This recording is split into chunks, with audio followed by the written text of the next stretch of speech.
Okay, so good afternoon, everyone, and welcome to the Asian Center Anniversary Webinars. Trapped in the 19th century, the endless reproduction of colonial stereotypes and images in the post-colonial present. This activity is part of the Asian Center's 65th anniversary celebration with the theme Asian Center at 65, zealously cultivating ideas, ceaselessly inspiring minds across Asia.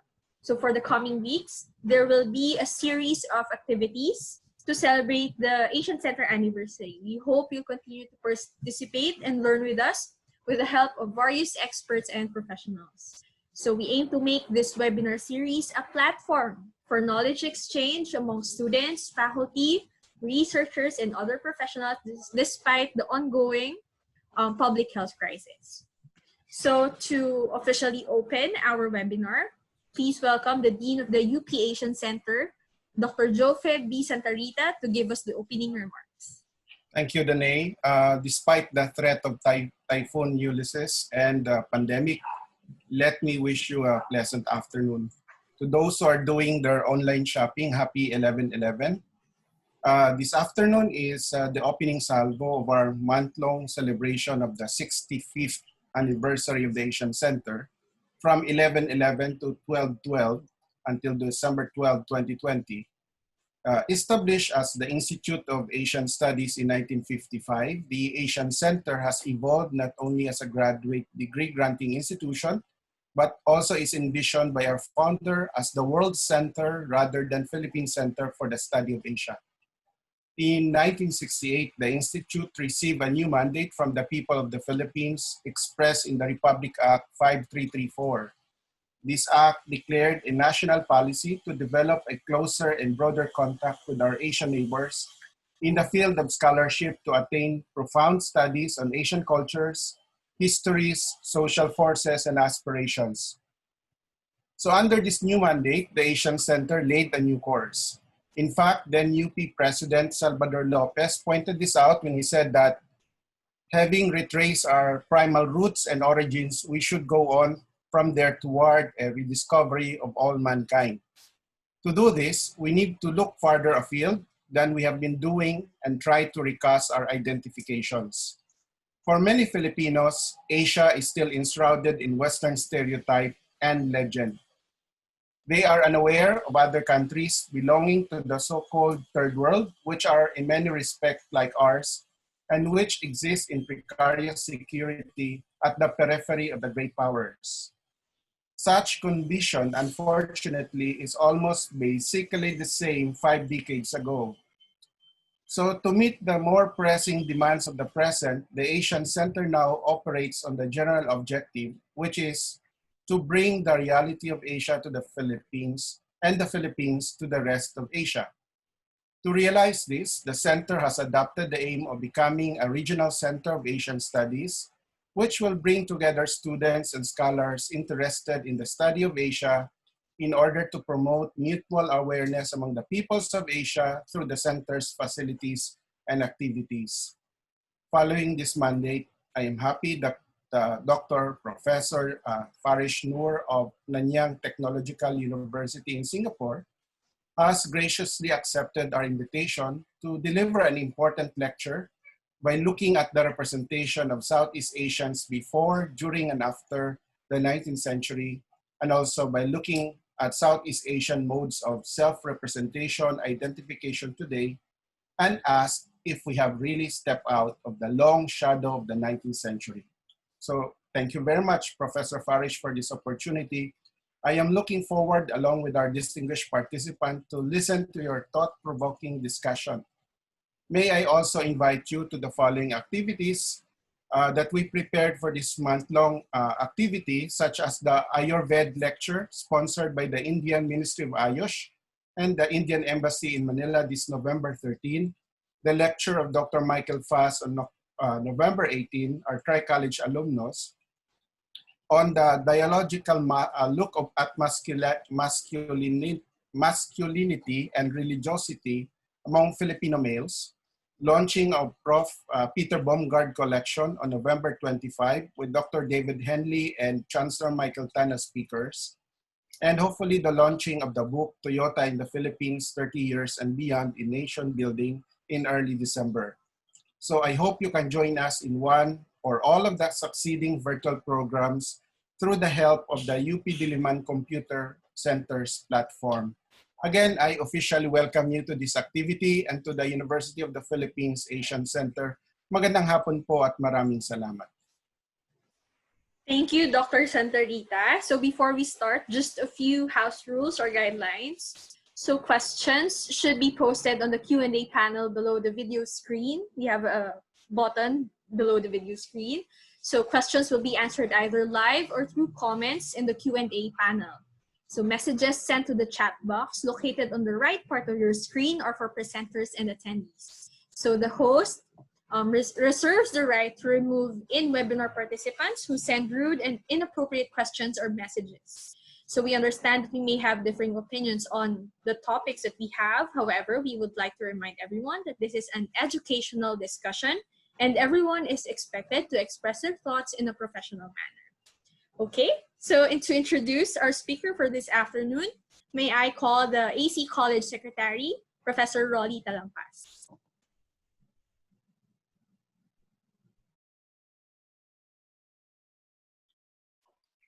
Thank you, Danae, and magandang hapon. Good afternoon to everyone. I'm very pleased and honored to introduce our guest speaker for this afternoon, our only speaker, in fact, for this afternoon. And just one thing that we should be thankful for COVID, it's our own ability to get one of Asia's finest scholars, whom we met some time ago, as we were discussing just a few minutes ago. Dr. Farish Noor and I, and including a group of faculty from the University of the Philippines, Open University, met Dr. Noor at the ICONAS, the International Conference on ASEAN Studies in Yogyakarta about 5 years ago. And since then, we've been wanting to get him on board one of our activities at least. But again, thanks to COVID, we have him via remote. So briefly, may I introduce him? Farish A. Noor is presently Associate Professor with tenure at the Rajaratnam School of International Studies, Nanyang Technological University, and coordinator of the Rajaratnam School of International Studies doctoral program. His area of research covers the political history of Southeast Asia and religio-political movements in the region. He is author of America's Encounters with Southeast Asia, 1800 to 1900, before the FIBOT, published by the Amsterdam University Press in 2018. The Discursive Construction of Southeast Asia in 19th Century Colonial Capitalist Discourse, again published by the Amsterdam University Press in 2016. The Tabigli Jamaat in Southeast Asia, published again by the same press. He also has the Madrasa in Asia, Political Activism and Transnational Linkages,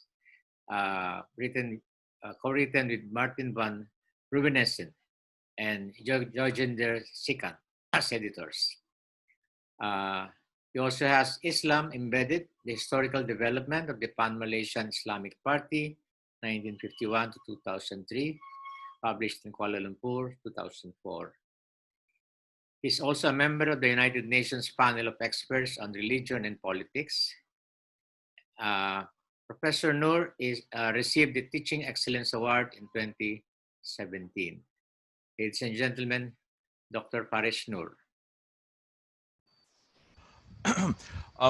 Thank you very much for the very kind invitation to this event. Thank you very much, Jefe, Professor Rowley, Denny, and all the organizers. I'm very honored by this invitation, and I'm very, very happy to be here addressing all of you today. I am also, of course, very concerned about the news of the typhoon, and I really hope that everyone is safe and well over there. So please do be careful and do be safe, and I hope that the typhoon will pass quickly without doing any damage. Well, the topic that I want to talk about today really centers around an old question. And this is a question that has been asked many times by many scholars working on Southeast Asia. And what I want to talk about today revolves around this very general question of what is Southeast Asia?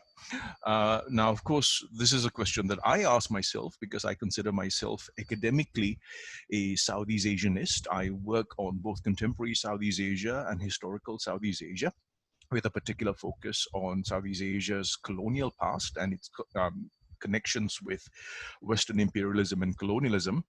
But it is a question that remains pertinent because it is a question that we are constantly raising in the light of today's geopolitical situation, the contestations that we see in our part of the world. And invariably we return back to the question of, what is Southeast Asia and who are Southeast Asians? Although the question is a broad one, that invites a myriad of different interpretations and responses, it is also fundamentally a question of representation.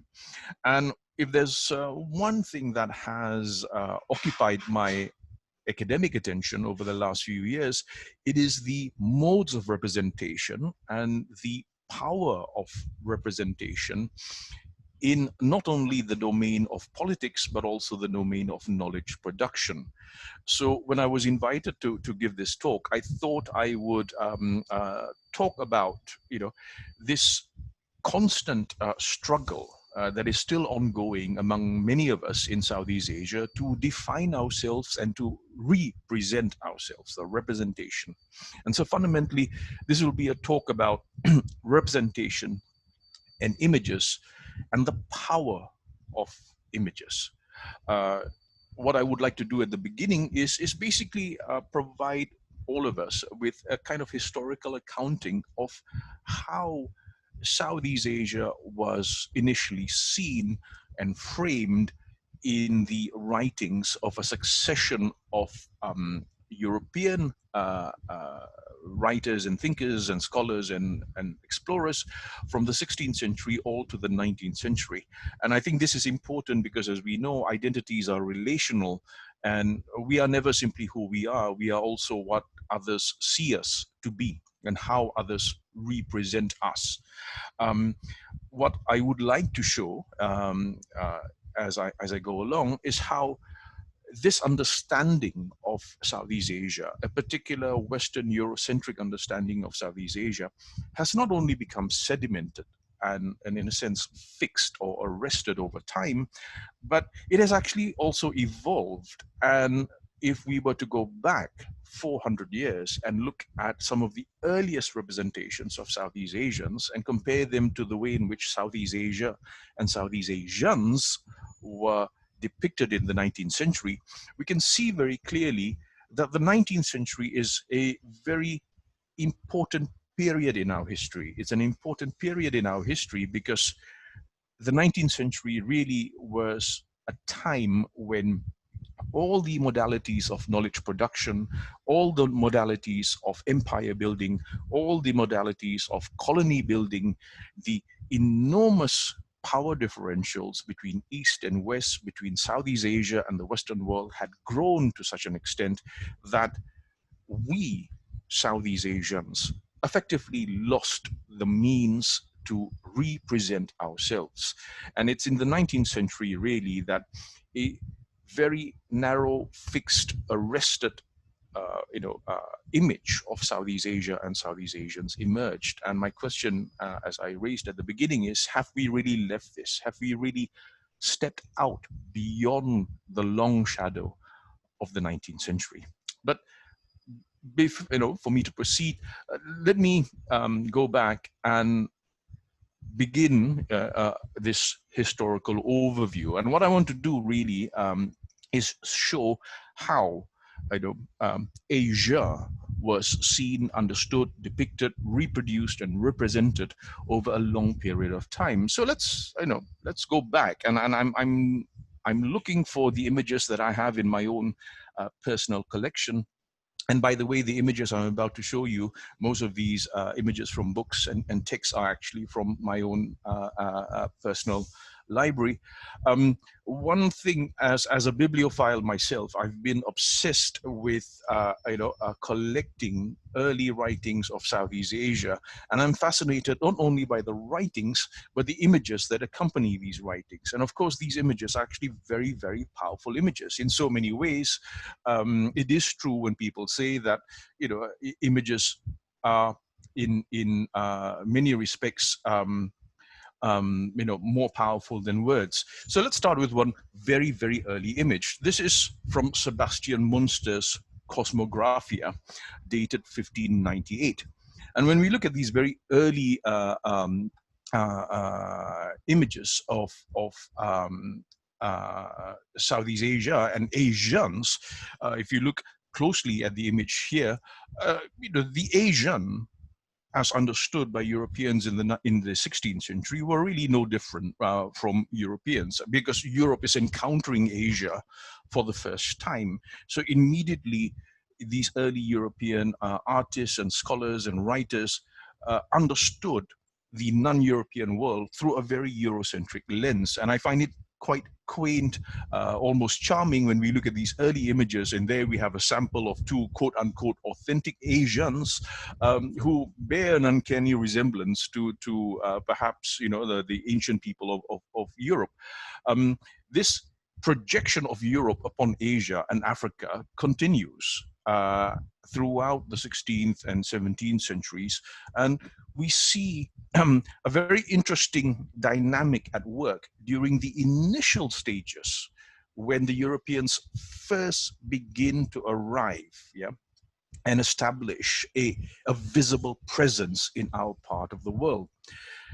Now, as we know, during the initial encounters between the Western world and Southeast Asia, there was parity. There was, in a sense, technological, political, economic parity between East and West.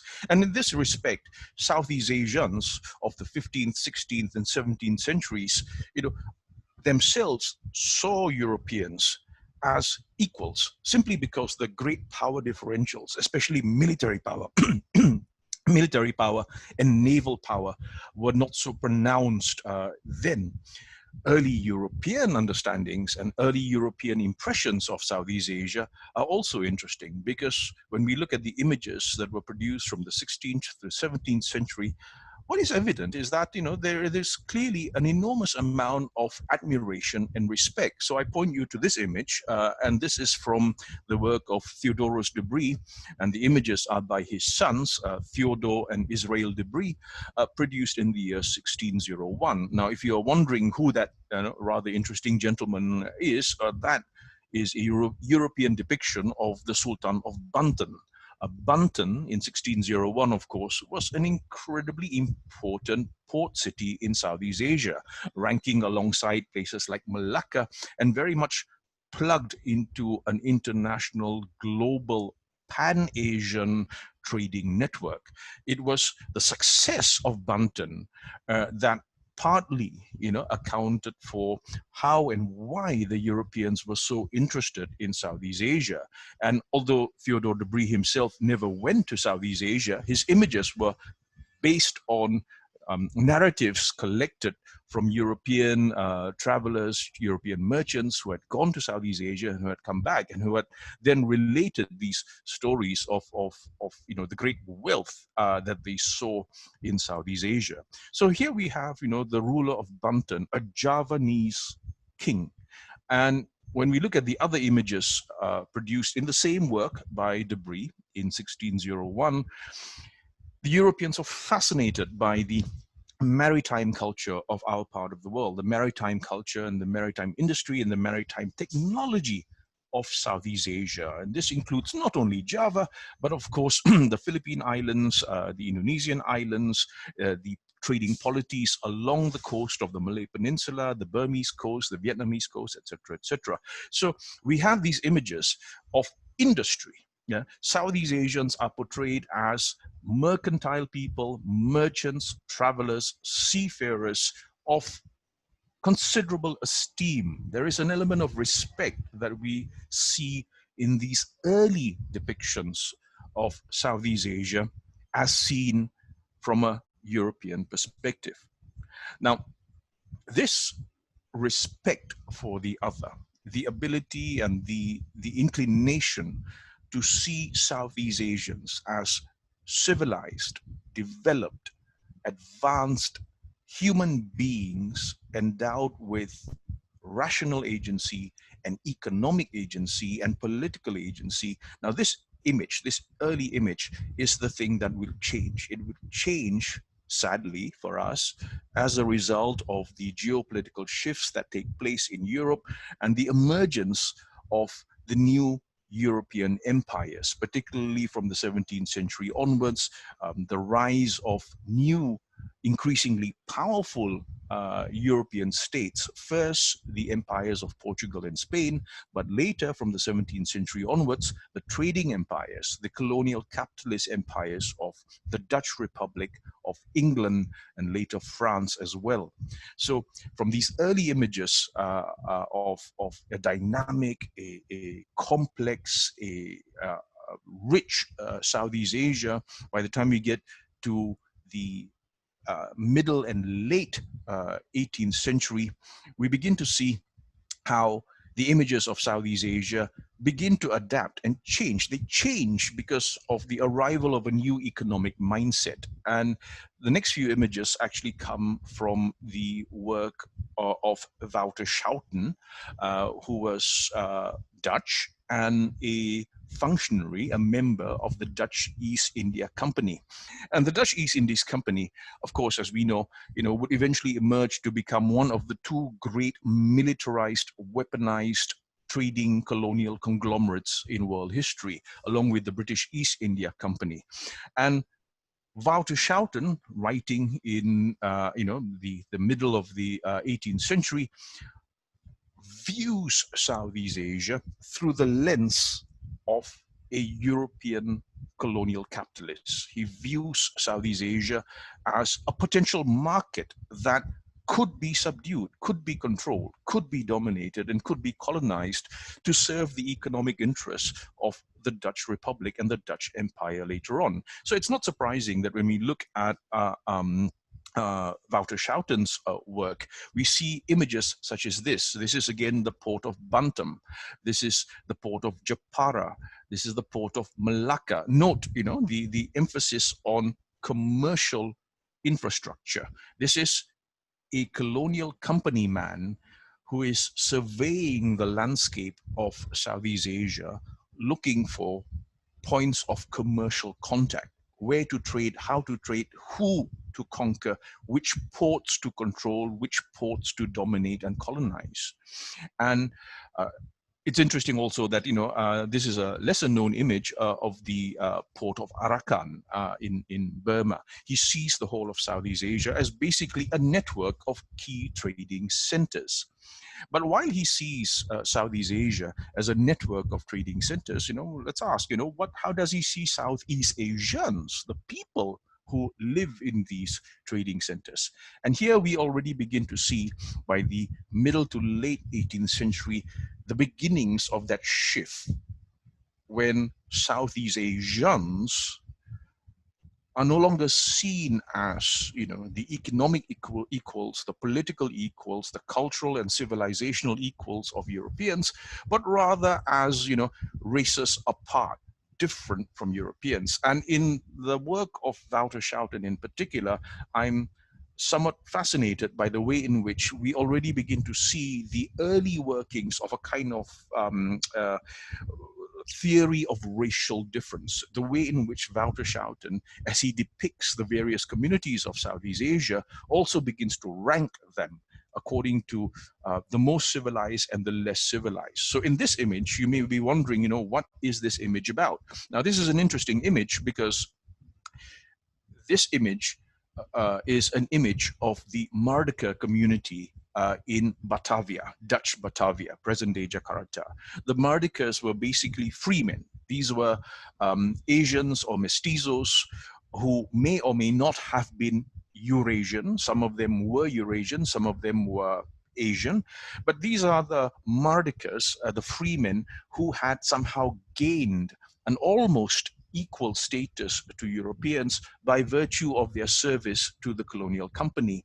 And here we have an image of the Mardikers dressed in European dress. And if you look at the image, the way it's composed, we see images of wealth, prosperity, order.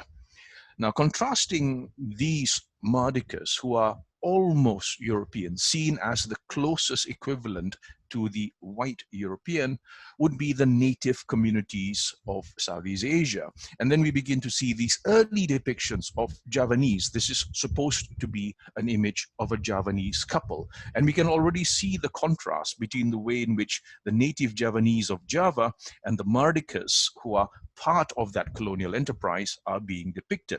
Now, of course, all of this is being done against the backdrop of an increasingly assertive Dutch and European presence across Southeast Asia. It's very interesting, for instance, that when Wouter Schouten, includes these images of Southeast Asians, he doesn't include any images of Europeans, because remember, these books were written by Europeans for Europeans, so he already knows what he looks like. But what it does include are the images of European advancement. And so these early images of Dutch Batavia, are basically a testimony to the success of colonial capitalism in the 18th century. We see the factories, the warehouses, the ports, the canals, and they convey an image of a kind of European order imposed upon a Southeast Asian landscape. Now, in contrast to this, of course, there is also the representation of the Southeast Asian who lives outside, beyond, the pale of European colonial power. And invariably, in these early images, we already begin to see the depiction of the Southeast Asian as something exotic, something different, something alien, sometimes hostile. And in this image of a native warrior, if you look closely at his feet, there's a severed head. And so all these early images will play a very, very powerful role later on in the creation of what would become the very powerful stereotypes of the different ethnic communities of Southeast Asia that would develop later in the 19th century. The idea of the Southeast Asian as the headhunter, the pirate, the cannibal, the flesh eater. All these images are already being developed slowly from the 18th century, and they will continue to be replicated, and further advanced as the years go by. By the time we get to the 19th century, this for me was perhaps the most important century as far as our experience of colonialism is concerned, because it was during that time that for much of Southeast Asia, the Philippines, Indonesia, Malaysia, Burma, Cambodia, Laos, many of these territories would eventually come under direct colonial rule. Malaya and Burma, of course, under British rule, along with India, along with northern Borneo. Much of the Indonesian archipelago would come under Dutch rule. The Philippines by then, of course, was already under Spanish rule and later American rule by the end of the 19th century. And France would make its arrival as the new colonial power, eventually, gaining control of Annam, Tonkin, Cambodia, and Laos, and creating French Indochina by the late 19th century. So by the time we get to the 19th century, the combination of European capital and the huge gap in terms of technology, particularly military technology, between Asians and Westerners, would basically come together to create, what Kern calls, the perfect modality for colonial knowledge building and power building. And it is during this time that we really see Southeast Asia being mapped in the most complete sense of the word, the complete mapping and categorization, codification, commodification of the whole of Southeast Asia, not only the lands, but also the seas, but crucially also the people. As the lands of Southeast Asia, the archipelago of Southeast Asia, and the maritime territories of Southeast Asia were mapped, so were the societies of Southeast Asia being mapped, and they were being mapped through the beginnings of early sociology, early anthropology, and early anthropology, as we know, has very intimate relationship with the workings of colonial knowledge and power. And so from the 19th century, the images of Southeast Asia increasingly become static. They become arrested, they become fixed. And so I'm going to go through a number of British authors. My apologies beforehand, because I'm most familiar with British and American authors. So I will be looking at images that appear in the works of people like Stamford Raffles, John Crawford, Hardwin and Ritter. And what we see in these images is the systematic process of fixing a Southeast Asian identity as something that is identifiable, that can be reproduced, that can be immediately recognized as Southeast Asian. So let's look at these images, and these are from Stamford Raffles' A History of Java, published in 1817. And it's interesting that even though Raffles' work, The History of Java, purports to be a study of Javanese society and Javanese history, but what he does in the images, what we see in the images, these images, by the way, were produced by the artist Daniels. These images already begin a process of compartmentalizing and categorizing Javanese society according to a class system. So we have people like this, an ordinary, poor Javanese, an ordinary Javanese woman, contrasted to the noble Javanese and the noble Javanese woman. So we have then a class structure, that was not, of course, invented by the British. It was already there. I mean, Javanese society, feudal society did have these distinctions, but we see these distinctions now being embodied, and they are being, in a sense, turned into, objective points of reference, whereby we can begin to recognize that is an elite, that is a middle-class individual, that is a serf or a peasant or a laborer or what have you. So the epistemic division of Javanese society happens not only through the writings of Raffles, but also in the images that were produced for his book.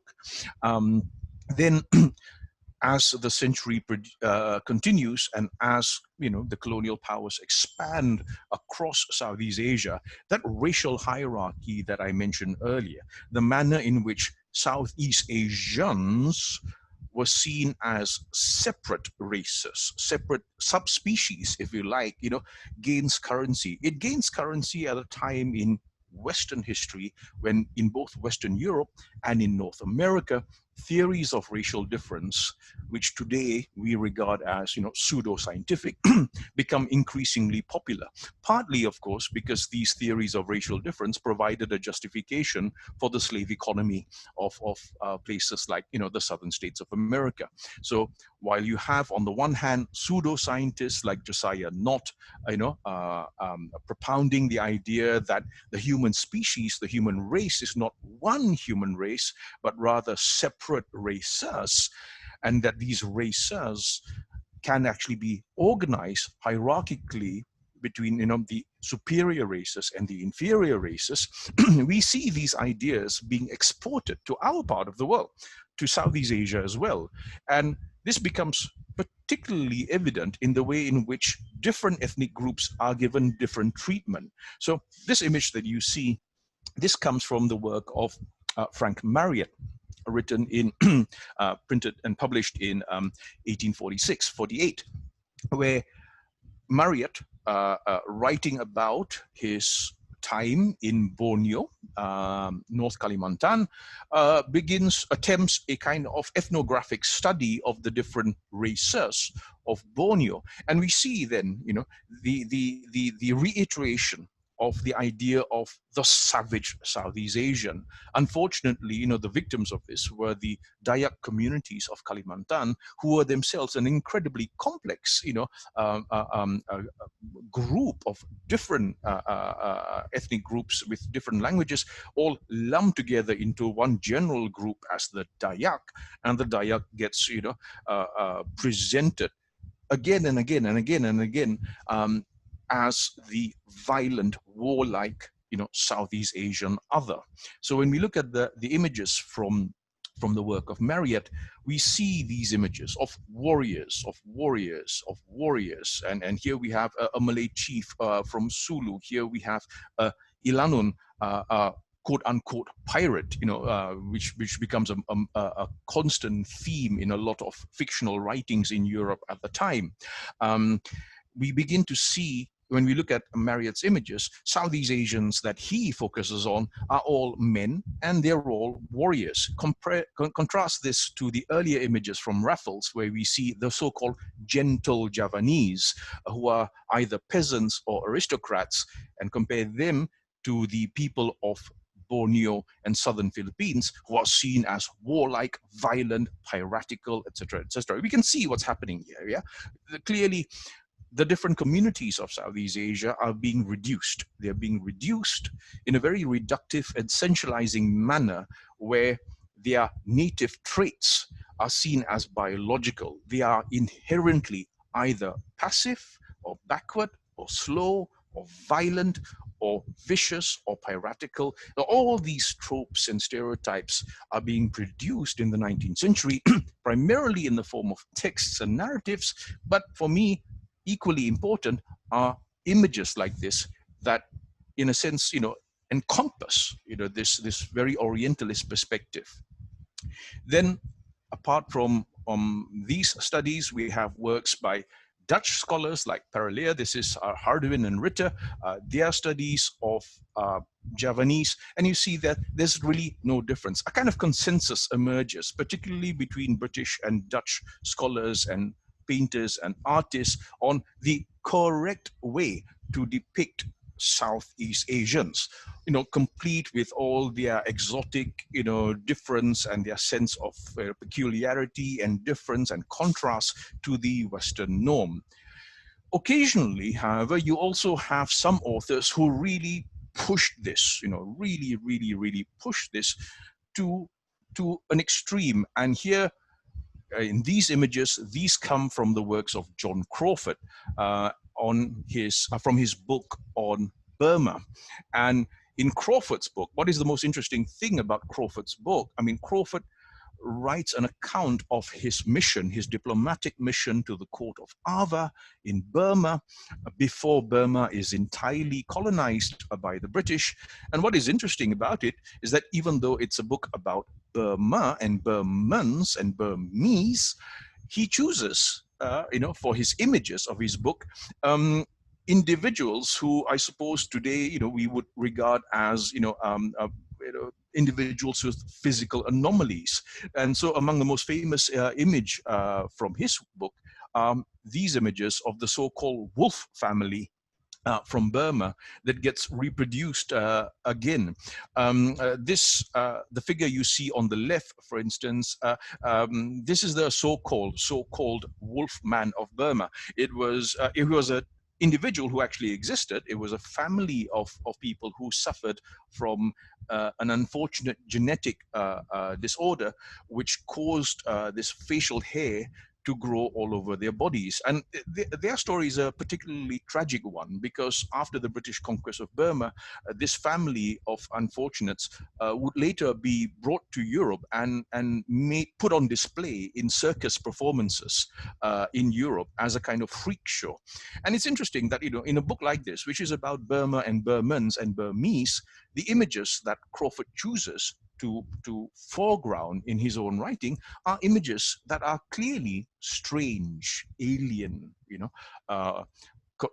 seen through a Western perspective. The figure on the right is that of a woman from the Kayan tribe who's wearing this blue makeup. So imagine yourself as a European reader, who has never been to Burma or Southeast Asia, and if the only book you read about Southeast Asia is Crawford's book on Burma, published in 1829, then these would be your lasting impressions of the Burmese. That they either have this facial hair or they are blue skinned. In other words, they are different. They are different. They are different. They are different. The constant reiteration of the difference of Southeast Asians compared to Europeans.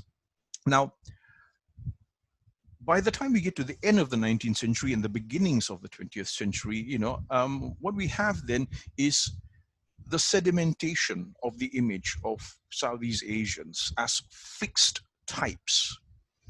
And one interesting observation we can make is that as European colonial power grows in Southeast Asia, and as the European presence in Southeast Asia becomes more visible, more entrenched, more institutionalized, you might have thought that, well, now that the Europeans have been in Southeast Asia for 300, 400, 500 years, they should know better. They should know more. But actually the opposite happens. The opposite happens, particularly in the mediatic representation of Southeast Asians, where all images get recycled again and again and again and again and again. So this last image I'll show you is from the work by Blackie and Sons, the Comprehensive Atlas of the World, and it features, these vignettes of different races, Slavic races, East Asian races, South Asian Indic races, and this is the image of the so-called Malay race. But if you look carefully, you'll recognize some of the people that you see here. We see the characters from Raffles, we see the characters from Hardin, we see the characters from Marriott, again reproduced 20, 30, 40, 50, 60 years after, as if Southeast Asia is frozen in time. Southeast Asian has become frozen in time. And this, my friends, is why I am fascinated by the 19th century and the enormous impact that it had on us as Southeast Asians because of the way in which it created and then later reproduced ad infinitum a set of tropes and stereotypes that seemed not to have evolved at all. And like I said earlier, despite the growing contact and the growing presence of Europeans in Southeast Asia, the Western understanding of Southeast Asia did not become more nuanced, more complex, but in fact went the other way, became more simple, more simplified, more objectified, more concretized, and more arrested, until in the end, by the time we get to Blackie's publication and many publications that came after this, all images that go back 50 years, 100 years, 200 years are still being used all the way to the end of the 19th century and all the way to the beginnings of the 20th century. So if this was, the history of the representation of who we Southeast Asians are, I suppose the question we need to ask ourselves today is, how do we, post-colonial Southeast Asians living in the 21st century, understand ourselves today? And how do we represent ourselves today? So back to the very first question I raised, what is Southeast Asia? And who are Southeast Asians? Who are we? What are we? And how do we see ourselves, understand ourselves, and how should we represent ourselves? Now, this is fundamentally a philosophical question, because it's a question about representation, and representation is linked to knowledge. We know what we see, we know what we are, we know what we define. But as we all know, we in Southeast Asia are both blessed and cursed by our geography and the fact that, we have always been at the crossroads of the world between, China and India, and today, at the crossroads of this great new global economy that we've created. And when it comes to the question of identity and who or what we are, how we see ourselves, how we represent ourselves, unfortunately, whether we want to admit it or not, one major determining factor is the power of the media and, of course, the power of tourism. Tourism is both, for me, a boon and a curse for us in Southeast Asia, because when we look at contemporary modes of Southeast Asian representation, how do we Southeast Asians see ourselves? We Southeast Asians today are constantly, reproducing these tropes and images and stereotypes of the 19th, 18th, and 17th century, but particularly the 19th century. It's as if that after the end of the colonial period, we've not left the logic of, colonial Oriental knowledge. And so, constantly, as we see everywhere around Southeast Asia, whenever we Southeast Asians are asked to account for ourselves, who are you? What are you? Who are you? What are you? Our answer is performative. We perform our identities. We demonstrate our identities, and the way in which we perform our identities is couched in an understanding of an authenticity that was actually set long ago in the 19th century. And of course, tourism is hugely important in this, because tourism, as well as the media, movies, films, TV shows, are the ways in which we see ourselves, Southeast Asians. And constantly, when we are before the gaze of the non-Southeast Asian, when we are asked to account for ourselves, we fall back, we fall back, we fall back, we fall back on the tropes of the 19th century. And so, these following images are not mine. These are images I just randomly picked up from the internet.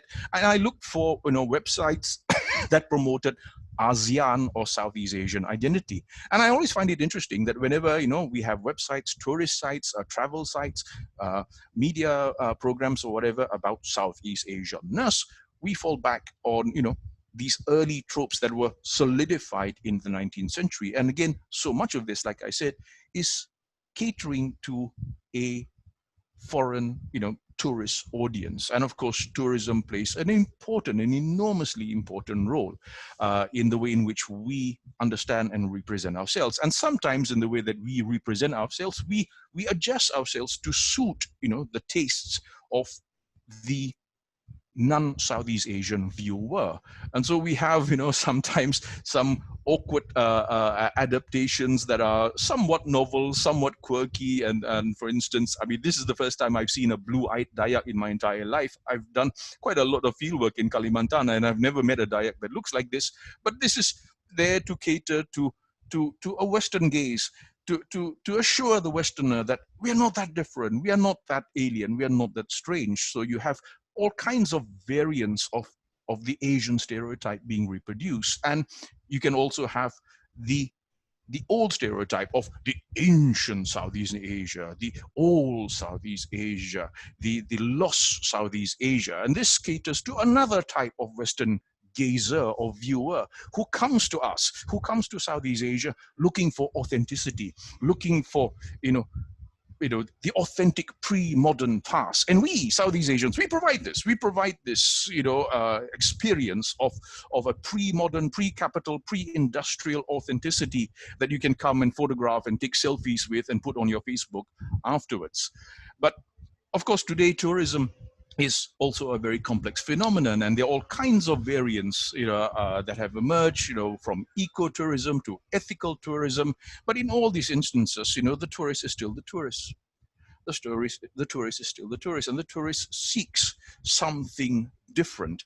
And my concern, and this is where I get very worried about, our own understanding of ourselves and what we are doing, is that sometimes in our eagerness to provide a counterfactual, to provide that authentic, different experience, we go to the point where we celebrate, things which really reiterate the theme of Southeast Asia and Southeast Asians as the bearers of a kind of authenticity that is not only authentic, but also strange and alien and different, And in the process of doing so, let's not forget that this is happening against a context of a long history of othering, where there has been a long history of constructing these hierarchies between the modern and the advanced and the civilized and the barbaric other, the uncivilized other, the primordial other, and what have you.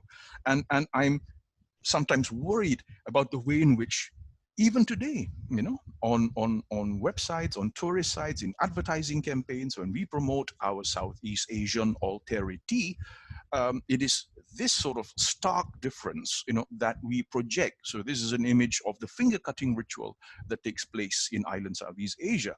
And of course, this is another famous image that's very popular with tourists looking for something different, that of the sharpened teeth, that is a practice that is done by some communities in our part of the world. What was worrying about me is that it is presented as something that defines us, even though, of course, these practices evolve and change over time. But presented like this, without context, without history, then it basically presents us in a very flat, two-dimensional way. Incidentally, the reason why I chose this image of the sharpened teeth is that if you recall earlier when I looked at the images of Marriott and his images of the Dayaks, the first image that appears in Marriott's book is the image of skulls that have been cut off. The next image is the image of sharpened teeth, because even back then in the 19th century, in 1848, Marriott was already feeding his English readers back in England, with the idea of these Southeast Asians having being so different from us that even their teeth are different. Well, this leads me then to asking the question I began with, and the question is a simple one, but it's an important one that I think we really seriously need to ask ourselves. Who are we then? Who are we? And if in our present day post-colonial mode of self-understanding, self-reflection, self-mirroring, and self-representation, we keep falling back upon these images that have a long history to them, then I think it is a valid question to ask. Have we really stepped out from the shadow of the 19th century? Can we not somehow conceive ourselves as ordinary people, as ordinary human beings endowed with human agency, rationality, but without any of the traces of the exotic or the strange or the alien? And unfortunately, and you can do this yourself, if you just go through any search of images, you just type exotic Southeast Asia, fascinating Southeast Asia, or whatever, you are likely to get images that are exotic and fascinating and what have you. Are we still not able to see ourselves for what we are? Ordinary human beings who are quite ordinary and should comfortably be so. So, I had to look for one image, and I thought I would come up with one very rare image of an ordinary Southeast Asian, and I came up with this one. And this is an image of the Southeast Asian today. And this is what the Southeast Asian of today looks like. And if we were to apply the old narrative devices of the past, one can imagine how an image like this could be interpreted. It would go something like, and here you see the authentic Southeast Asian, endowed with all his essentialist traits and his racial characteristics and his innate ability to cook Maggie mee and answer emails and smoke at the same time. Now, I think the time has come for us to step out beyond this, because the question of whether we are still trapped in the long shadow of the 19th century, I believe, is a question that needs to be asked again and again. Awareness of our position in historical time and political time, I think, is hugely important for those of us, not only in academia, but in media, in advertising, in tourism, in government policy, and what have you, and the way in which we represent ourselves. So the question then, I'll end with this as my last remark. I've always understood Southeast Asia as something obviously fascinating. If it wasn't fascinating, I wouldn't be studying Southeast Asia, but more than fascinating, extremely complex, rich in diversity, rich also in contradictions, rich in a multiplicity of normative normalities that coexist all the time. And I think for many of us here, particularly those of us who are scholars, who are, who are consciously and actively involved in the decolonization of knowledge, the decolonization of knowledge, I believe, should not lead us simply from the rejection of colonial tropes to the reproduction of post-colonial tropes, but rather complexify that entire process of attempting to create these tropes in the first place. So sometimes when I'm in the company of my friends who are writers or filmmakers, novelists, I hear the question being asked, there's this collective lament on our part. We Southeast Asians are still struggling to know ourselves, define ourselves, frame ourselves. And sometimes I hear people say, oh, I'm waiting for the definitive Southeast Asian novel to be written. I'm waiting for the definitive Southeast Asian movie to be written. I'm waiting for the definitive Southeast Asian song to be composed. Allow me to end on a contrarian note, and let me state simply that I think we should never attempt to write the definitive Southeast Asian novel. We should never attempt to make the definitive Southeast Asian movie. Because if there ever arises the day where there is one movie that encapsulates the totality of Southeast Asia, or one novel that encapsulates the entire totality of Southeast Asia, then we've killed Southeast Asia. We've killed Southeast Asia because we have arrested it. We have fixed it.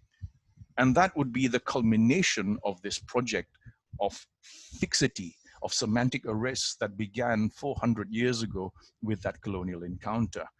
I celebrate Southeast Asia because it is a story that doesn't have a full stop. I celebrate Southeast Asia because it is so complex that we cannot come up with one final close totalized understanding of it. I teach a course on the state societies and histories of Southeast Asia, and at the beginning of the course I start with the question, what is Southeast Asia? 14 weeks later we end with the conclusion, we don't know what is Southeast Asia, but we know why we don't know Southeast Asia.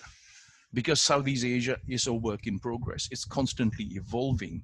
So in summing up, I suppose, what I've tried to do here is really ask again that old question that has been asked by so many Southeast Asianists, Southeast Asian historians, cultural practitioners, artists, writers, political scientists, political historians.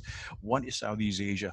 I think this is a thing that this is a question that must be there, but it is a question that can never be fully answered.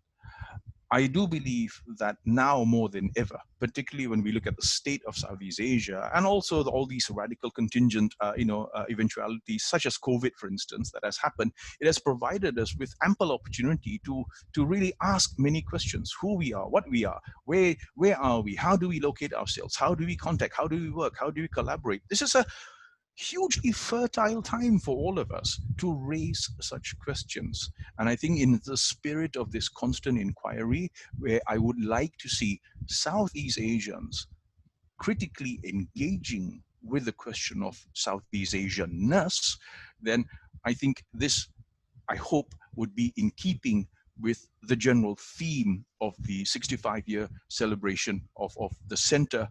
And I hope that, we, all of us will understand and appreciate the fact that we are all looking at this incredibly complex thing, which we can never gaze in full, but it's okay.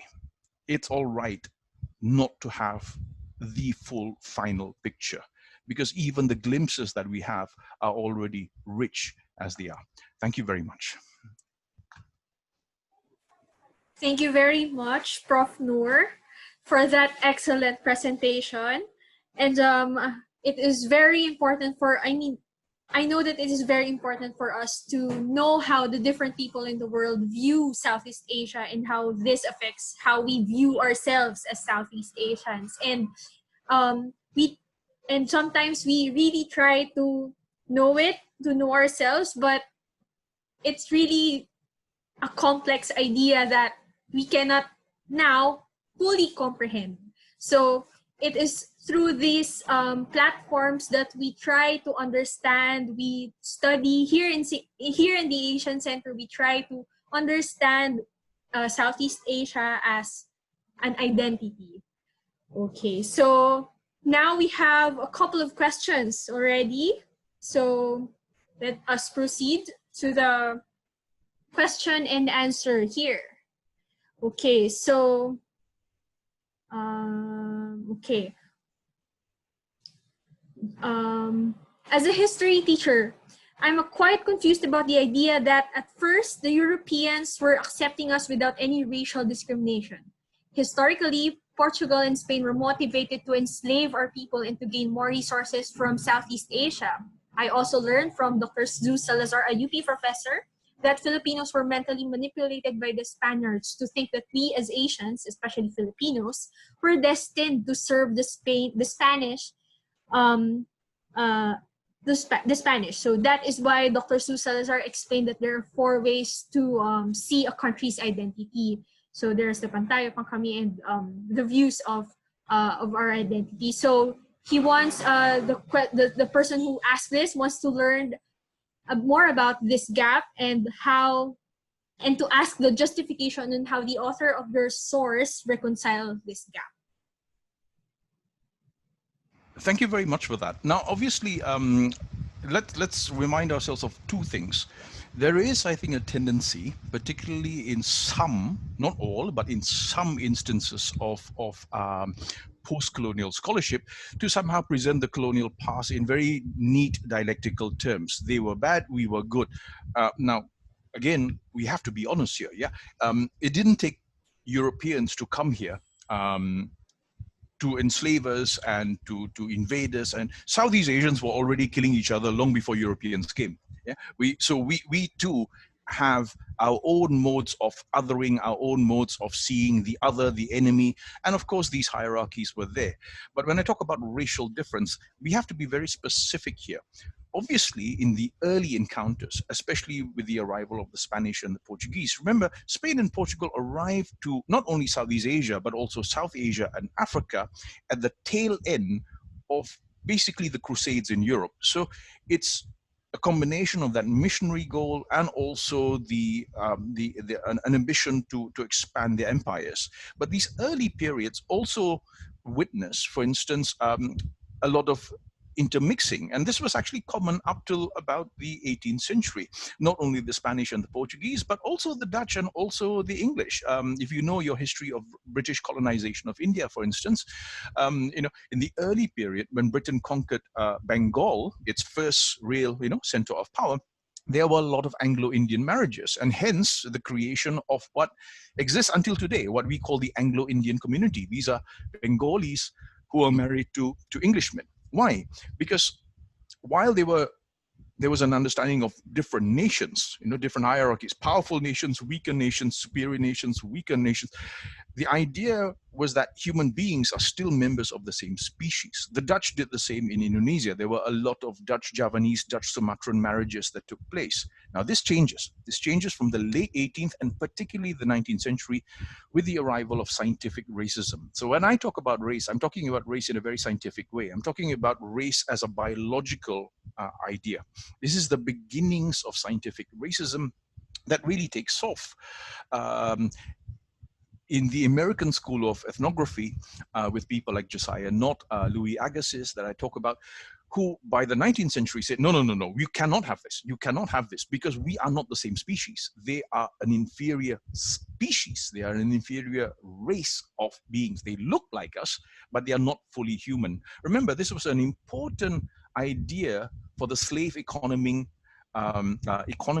of the southern states of America, because how else do you to justify slavery without using some kind of pseudo-scientific justification to say that basically blacks, Africans, are not fully human? And this was applied to us as well. This is why you note that from the 19th century, the instances of interracial marriages across Southeast Asia decline. They decline very fast because of the idea that the races should not mix. And this later gives rise to things like the eugenics laws in America, the law against what was called miscegenation, that whites and blacks should not marry because you would create mongrel races.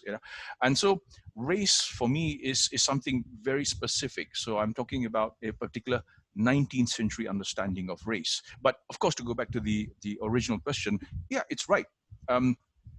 Enslavement obviously happened, but it was an enslavement, I think, perhaps based on the idea of being either religiously, culturally, or civilizationally superior, but not racially superior in that scientific biological sense. I mean, this is also one of the net results of the 30-year war in Europe and how, a religious Europe becomes increasingly secular. And new modes of discrimination emerge that are couched no longer in the language of scripture, but in the language of political economy and, crucially, pseudosciences. Okay, thank you very much. Another question. So, do you have images on what is the European man from the viewpoint of the Southeast Asians? Yes, actually, that's wonderful. I do not have images with me now, but if you were to go online and you look at Javanese images of Europeans, it's actually very interesting because particularly from the late 18th century onwards, Java has its own history of Javanese art, and we begin to see depictions of Europeans. The same also happens in India, particularly when you look at the kingdoms of Mysore, the Marathas, the Mughals, who began to draw the Europeans. Now, there's a very interesting thing about these Southeast Asian images of Europeans. Unfortunately, I did not anticipate the question, so I did not have an image with me. But if you look at the early Javanese images of Europeans, especially the Dutch, you will notice one thing. The Javanese, are always drawn smaller than the Europeans. And in particular, the heads of the Europeans are much bigger than the Javanese. Now, this is an interesting instance of two culturally different ways of depicting the other. When the Europeans looked at these Javanese images, right, what you see are, smaller Javanese next to larger Europeans with big heads. There might have been a misunderstanding on the part of the Europeans and the Dutch that this somehow suggests a Javanese acquiescence or a recognition of the power of the Europeans. However, if you look at it from a Javanese point of view, this is completely the opposite, because if you know Javanese art, then when a character is depicted as big, that's not a positive sign, it's a negative sign. And when the character has a big head, that's a very, very, very negative sign, because the big body doesn't imply power. The big body implies greed, and the big head implies egoism and vanity.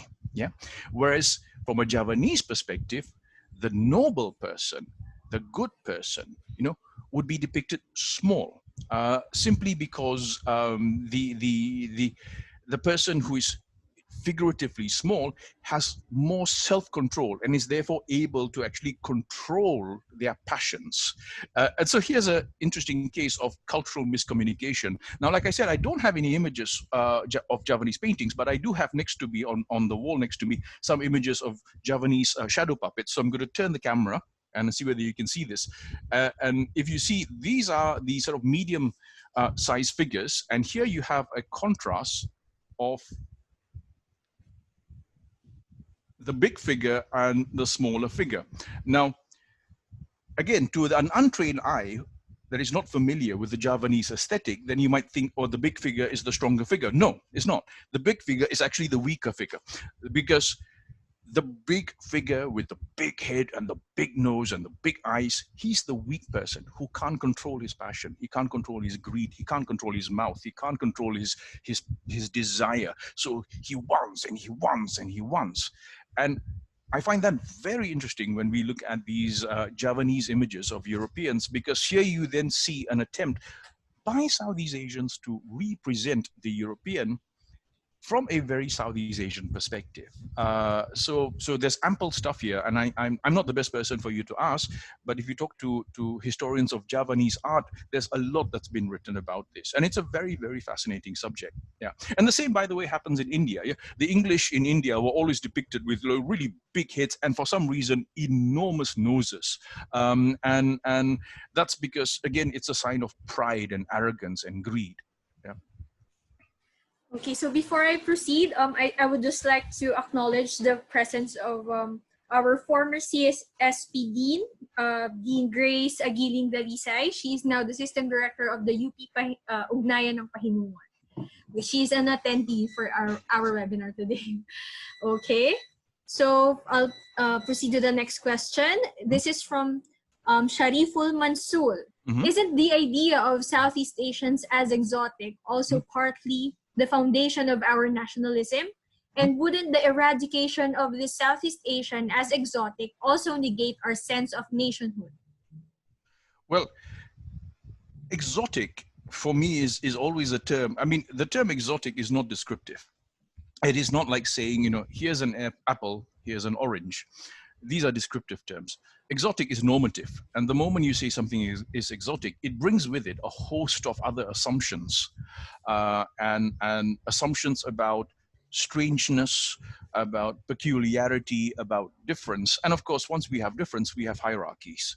So, you know, I constantly wonder why we need to understand ourselves as exotic. Exotic to whom? Exotic to whom? You know, because if we see ourselves as exotic to, say, you know, Europeans, then we are inadvertently normalizing the Western norm as the global norm. So there is only one norm, and it is the Western norm, and everything else is a subset of that. It's like when you go to, you know, bookshops. Nowadays, you have these international bookshops, and then you have literature. You have literature. Yeah. And what do we find on literature? We find Thackeray, we find Dickens, we find Jane Austen. And then you have Asian literature, you know, which will have a subset, and you have African literature. So why is it that we are not part of the mainstream? I believe that when we look at, you know, the current state of geopolitics, Southeast Asia is made up of small and medium powers. And yet we are struggling to gain recognition worldwide as equal players, yeah, in a global system where even small states, you know, have a right to speak, have a right to voice their opinions, have a right to take certain stands or what have you. But when we do this and we reiterate the whole point about the exotic, then we are really relegating ourselves to the margin, because, you know, if it's exotic, we might as well say that we are peculiar, that we are different, that we are somehow strange. You know, no one celebrates strangeness, but exotic somehow has a slightly less negative tone to it, only because of the way it's been used, particularly in tourism and advertising. I would like, you know, us to celebrate our ordinariness as human beings endowed with the same rational agency, economic agency, political agency, and the same economic and political and sovereign rights as any other nation, any other community of states in the world today. So for me, the struggle is always to be part of that global mainstream and to inform that global mainstream and to resist any attempt to shove us into, you know, these neat niches and corners that I think in the end do not, you know, save us. That's why I'm very careful whenever you have a literature festival. You have, okay, world literature, and then there'll be a subcategory for Asian literature, or you have a world film festival, and then there'll be a subcategory for Asian films. Why should we be in that subcategory? Why can't we win the Oscar? Why can't we win the Booker Prize? Why is it that we need to somehow, you know, fight in these little corners that are set for us? And I think that's a very dangerous position to put ourselves in. Yeah, it can be used strategically for certain reasons in certain circumstances, but I do not think that that should be our operative norm, and I hope not. I mean, I'm, as an academic, for instance, you know, for me, Southeast Asian history is world history.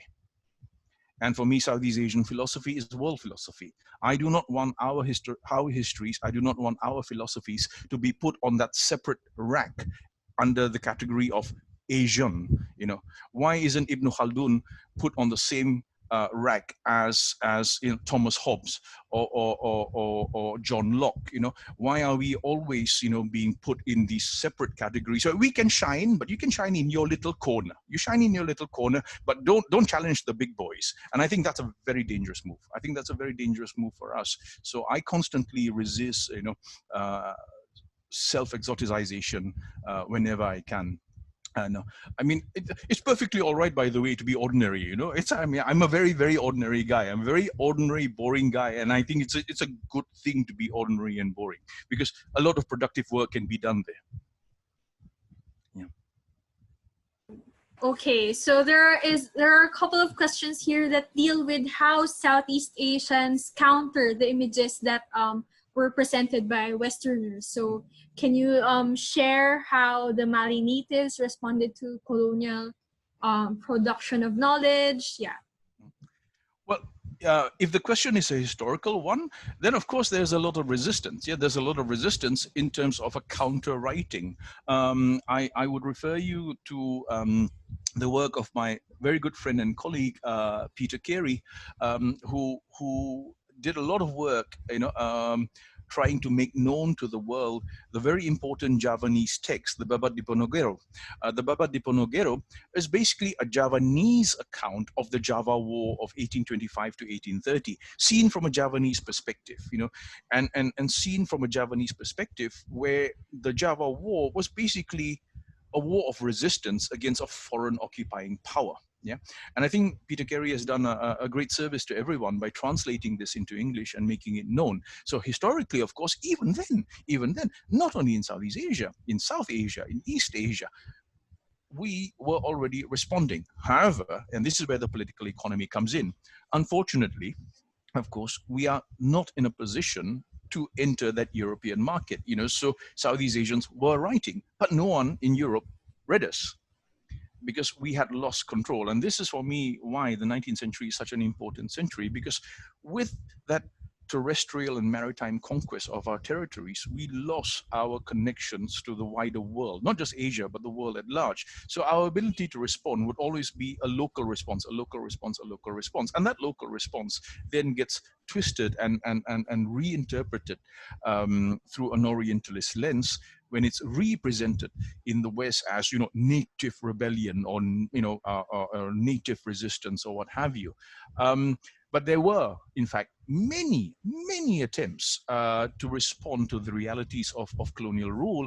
And I'm very happy to be here again with all of you, because I appreciate what the Asia Center is trying to do, to learn from one another, and we in Southeast Asia, and for my friends, for all of you here in the Philippines, if you were to look at, say, Indonesian history, colonial history, there were people like Haji Omar Said Jukraminato who attempted to respond to colonial education with a modern form of Indonesian education. There were figures like Sultan Pakubuwono X of Surakarta, who wanted to fight, Dutch colonial capital by accumulating Indonesian Javanese capital. He's credited with, the building of the first railway, native railway on the island of Java. If you look at Malaysia, for example, there is the outstanding example of Sultan Abu Bakar, the Sultan of Johor, who, in order to hold back the probing, reach of the British Empire, outsmarted the British by opening a Johor embassy in London, right?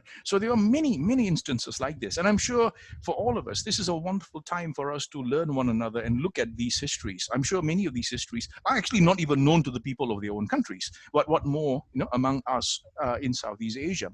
And I think it's so in answer, very quick answer, yes, there were many instances, but at that time in the 19th century, again, due to the power differentials, so many of these instances of native responses, native reactions were not,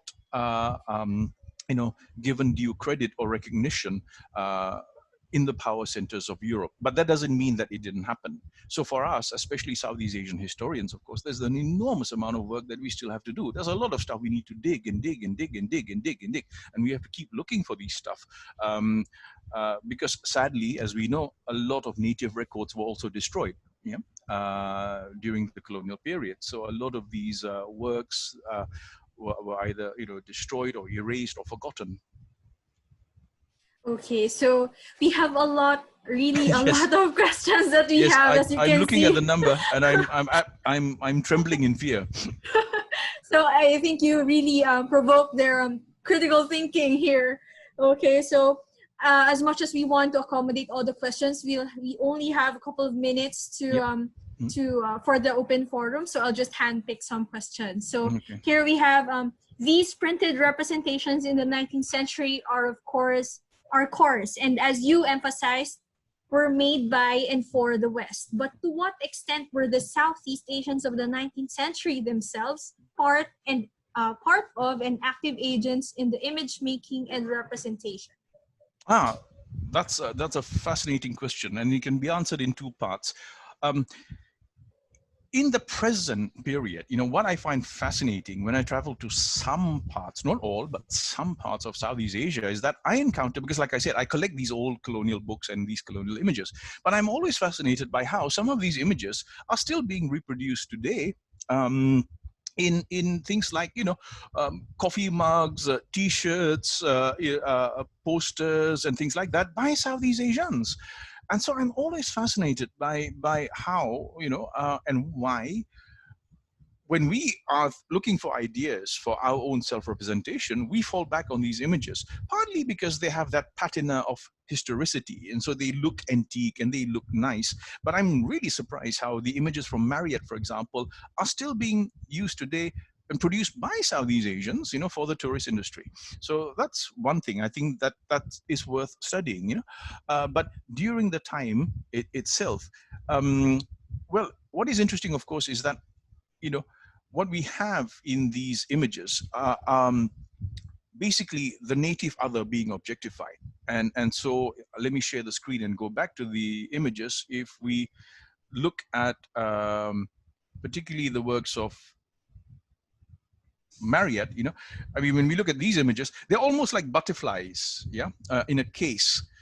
You compare Marriott's images to Raffles images, where we at least see some background. So we place the person in a context. But in the case of Marriott, the person is somehow, despatialized, taken out of, even the surroundings of Borneo. So we can only stare at them because these images are of individual subjects. Now, the question, of course, arises as to how these images were taken. In some instances, yes, there was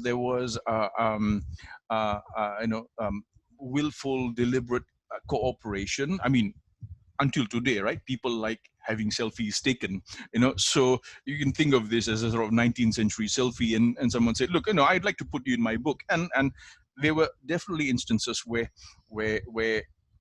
there was willing cooperation.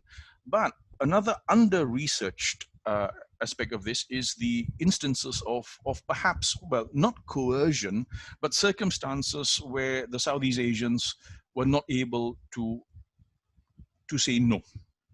And this is particularly true in the domain of postcards, figure studies, because by the time we get to the 20th century, these lithographs are replaced by photographic images that are seen as more accurate and more realistic. Now, in many parts of Southeast Asia, many parts of Asia, in fact, right? In the 19th century and 20th century, to be photographed for a postcard that then could be bought at a bus station or a bookshop or whatever, was something quite controversial, particularly for women. And when I looked at the images of Southeast Asian women that were taken in the form of photo postcards from the late 19th to the early 20th century, I can't help but think that many of these women were quite probably either concubines or prostitutes. And so their class position is crucial. And we know this to be the case because when we look at postcards of Arab women, especially in the French colonies of Tunisia, Algeria, and Morocco, there's a long history of Orientalist postcards of Arab women, and almost all of these women were prostitutes. Yeah, in other words, their economic circumstances made them very vulnerable to the workings of a colonial, media system. And so either out of economic necessity or perhaps out of compulsion, many of these Arab women were lured or persuaded or forced to be photographed. And of course, in the North African context, this is hugely depressing. Demoralizing, because the woman would immediately be judged by her society. How could you allow yourself to be objectified and then sold as a piece of paper? So this was also a problem in our part of the world. That's why you notice most of the images are men. Yeah, but by the time we get to postcards, I think to go back to the question of whether there was, cooperation or what have you, I think in some instances, yes, cooperation, but we cannot deny the very real possibility that there were also instances of compulsion or economic necessity, compelling these people, especially Southeast Asian women, to submit to the gaze of the artist or the photographer. That, by the way, is a thesis subject in itself. So someone please write a thesis on that, because I would be fascinated to read more, Okay, so thank you very much, Prof. Noor, and thank you very much to everyone who sent their questions, and to everyone who attended our webinar. But I'm sorry we cannot accommodate all the questions. We have like 31 questions here, and due to time constraints, yes, we'll be here until December, I think. Yes, so we'll have to close our session. So maybe Prof. Noor can share his email address. So if you want to pursue your question and discuss further. Of course, the organizers have my email. Dene, you have my email, right? Yes, so I'm yes. free. Although remember, they're only 24 hours a day. And if you remember the photograph earlier, I do have time to cook Maggie mee as well. So I apologize beforehand if I cannot reply immediately to everyone. But I'm very, very honored to have been invited here. I'm so happy to see all of you. And I do hope that we will continue our Zoom encounters like this. I'm not saying that I want COVID to continue, obviously. I want COVID to stop, but I want the Zoom to continue. Okay. We So can thank invite, you. Professor Noor again one time. Yeah, maybe not virtually next time, maybe personally we can meet. Okay, so thank you very much, Prof. Noor. Yes. So to officially close our webinar, may I call the Assistant to the Dean for Research and Publications, Dr. Michelle Palumbarit, to deliver the closing remarks. Yes, it's truly great to have Professor Noor with us today, and I'm sure that we all learned from his very, very interesting lecture today. With that, thank you very much, Professor Noor, for sharing your time, your knowledge, insights, and even challenging questions that keep us thinking even until now. And to all our participants, thank you too for making this event a successful one. And we at the Asian Center, we're looking forward to having you again in our future events. And to Will of the Computer Center, thank you very much for your kind assistance. It's very much appreciated.